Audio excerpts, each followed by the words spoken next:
ɓe ɗon maɓɓita Kaaba hajja, ɓe ɗon maɓɓita Kaaba dewkiti amin. La ilaha illallah. ɓe maɓɓiti Kaaba, ɓe maɓɓiti Kaaba. Allahu akbar,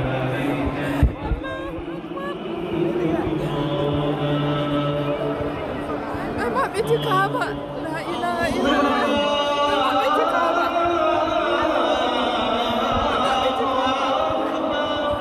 ɓe maɓɓiti Kaaba jamaare. La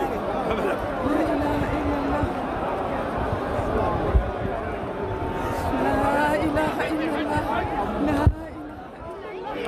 اللهم افتح لي ابواب رحمتك ومغفرتك وادخلني فيها بسم الله. اللهم ادخلني فيها. الله اكبر، الله اكبر، الله اكبر، الله اكبر، الله اكبر. اللهم انت السلام ومنك السلام، فحينا ربنا بالسلام وادخلنا الجنه دار السلام.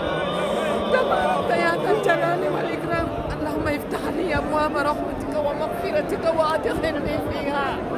بسم الله والحمد لله ولا اله الا الله. له الملك وله الحمد ولا كل شيء قدير. اللهم انت اللهم افتح لي، اللهم افتح لي ابواب رحمتك ومغفرتك. اللهم انك عفو تحب العفو فاعف عنا. اللهم انك عفو تحب العفو فاعف عنا. اللهم انك عفو تحب العفو فاعف عنا. اللهم افتح لي ابواب رحمتك ومغفرتك وادخلني فيها بسم الله.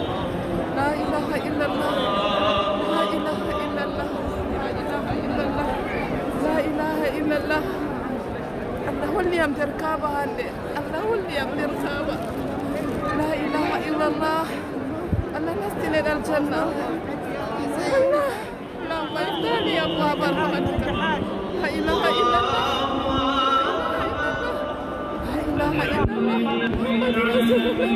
ɓe maɓɓiti Kaaba jotta min ɗo dari laara nder may.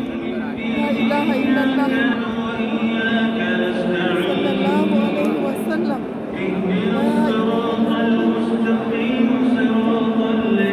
illallah.